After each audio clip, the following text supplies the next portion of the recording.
I kept her in skating. She roller skated competition. She had done that way before Ryan got sick, and she was quite good. She was a national champion roller skater, and I, even though we couldn't afford it really, I tried to keep her in it as much as I could because it was a great outlet for her. Sure.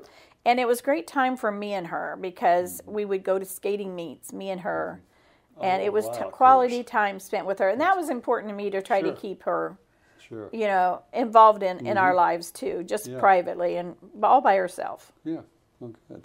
What, so, you know, Ryan, of course, began to speak out, and he became a celebrity.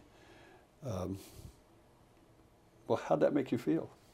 You know, you don't get caught up in it at first. I mean, at first it was just like, you know, he had a story, and I thought it would take one court hearing. You know, I mean, I didn't think it would be long going. I really didn't. Yeah. But the media loved him, and they've told me they see a person on camera and off camera, and Ryan was always the same. And they weren't afraid to be around Ryan, and so Ryan liked being around them because they weren't afraid to be around him. So, and so they were covering both sides of the story, of course, and really supporting Ryan, but they couldn't say that. Yeah, right. And they were very good to Ryan. They got his message out there.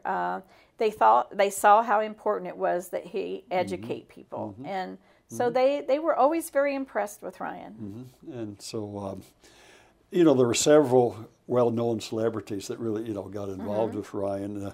Seemed like one of the ones that was most close was Elton John. I mean, how did that emerge? Oh, How'd that happen? Well, the first ever AIDS benefit in New York was happening, and AmFAR had asked if Ryan would like to come and co-host this event with Elizabeth Taylor. And we thought, oh, what a great educational tool, because Elizabeth Taylor doesn't want to get AIDS. I mean, you know, and these celebrities, you know, if you could get it from coughing, kissing, tears, sweat, and saliva like everybody thought, I mean, these celebrities wouldn't want to be around him. And all these celebrities showed up, and he went on Good Morning America, and David Hartman, a lot of people remember David, he asked Ryan, he said, Ryan, who are you looking forward to meeting at this AIDS benefit? Ryan said, oh, meeting Elton John, definitely. And I was shocked because, you know, I thought Elton was a little different, you know, and all that, with all this colored hair and, you know, all that. Big glasses and everything. And, but Ryan said, Mom, I like him because he's not afraid to be different. Because Ryan felt like everybody thought he was different because he had AIDS. Of course. So I didn't connect to that right at first. But but Elton didn't come to the benefit, but he saw Ryan on TV, and he said he called us in the limo as we were heading back to the airport after the event, and he said, I want to meet you, Ryan. I want to meet you and your family. So 2 months later, we flew to L.A. We stayed 5 days with him, and he said, why don't you guys stay 5 more days? Oh, really? So he threw a party for Ryan at Disneyland in California with his band and their wives and everything, and treated us to Universal Studios. We did the works. We had the private tours and all that, you know. So, but that was only the beginning. I mean, he didn't forget, did he? No. Elton. So, I mean, it's continued all these years. Is that right? All these years. And we saw him in so many concerts, and he did so many events, and it was just, you know, it was like we were a part of his family. Wow. Yeah. I mean, I've read where he started, of course, the Elton John Foundation, and that Ryan was the impetus for that to happen. He went into rehab after Ryan passed away. One of the things that was so amazing, I think, was when he was at the hospital, he just couldn't understand. You know, he said, all this money that I have, all this money between Michael, how that goes. I'd like to tell that story. Yes, Can we? sure, okay. Go ahead. Michael Jackson had called the hospital. Of course, Elton was there the whole week, you know. Yeah, so right, But Michael called, and he asked to speak to Ryan. And I said, Michael, he won't be able to hear you. He's in a coma. And Michael said, no, he'll be able to hear me. He said, I know he will. He said, can you get a telephone line ran to his room? And I thought, well, if anybody can, Elton can. Sure. You know, I mean, it's just like he was the one getting things done. Exactly. And so I told Elton, and we got a telephone line ran to Ryan's room, and Michael Jackson called the hospital, and Elton John picked up the phone. He started talking to Michael. He said, Michael, I'll put the phone up to Ryan's ear, and you can say what you want to. He said, okay. So I looked over at Elton. We put the phone up to Ryan's ear, and I looked over at Elton, and he had these tears just streaming down his face. And I put my arm around him, and I said, "What's the matter?" And he said, "You know, with all the money that's in this room, we can't bring this boy back to life." So that was a real realization to Elton. Sure. He'd been on cocaine, he'd been alcoholic, he'd been bulimic, he'd been he had all the money he could ever spend, but he didn't have his health. Didn't have his health. Wow. So he What a entered moment. rehab after Ryan, and he contributes his life being saved because of Ryan White. Wow. I mean, what a story. Yeah. Thanks for sharing that. I don't think probably many people know that. I think it's a very, very special story. So it's been 20 years. And so now as you look back, I mean, does it seem possible it's been 20 years? Did it go quickly?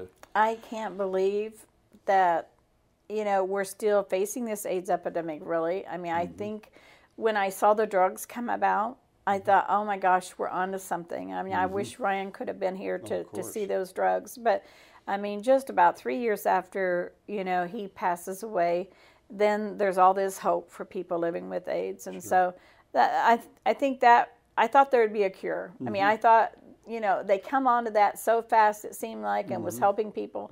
I thought, oh my goodness, you know, in 10 years or so, we'll have a cure for this disease. Yeah, it's very difficult. So it's kind of amazing to me that we don't have one. Sure, That, it's a very difficult situation medically to deal with. Yeah. What do you think was Ryan's main messages? Oh gosh, people just to treat people with AIDS respectfully and like a person for who they are. I love what he said, like on Phil Donahue. He said, "I'm surprised we even have dogs nowadays because they're different." You're right. And I'm like, oh my gosh, Ryan, I can't help you here. Where are you going with this? You You're know, right. He goes, with some people, he said, "I can't believe you allow a dog into your house, but you won't allow someone because of their race, their color, religion, or what they have in them," meaning AIDS in him. And I was like, oh my gosh, I'd never heard him say that before. Wow. And it was just like, Phil Donahue was like, "That is the most sincerest person I've ever met in my life." He said, "And I've met an awful lot of people." And I'm just glowing because he's my son, and I'm so proud of him. You know, and it's just, but I was always proud of him, but I don't think I ever really understood that, how everybody was so impressed with him. Well, I think, you know, Phil Donahue's comment was shared by hundreds of thousands of people because they could see how genuine he was, how sincere he was, and his style and his approach, I think, was what really made him an international hero. And I thought it was just Mom. Yeah, of course. Mom was just proud of him. So I bet there were other times in which he really surprised you? Oh, there was a lot of times. I mean, sure.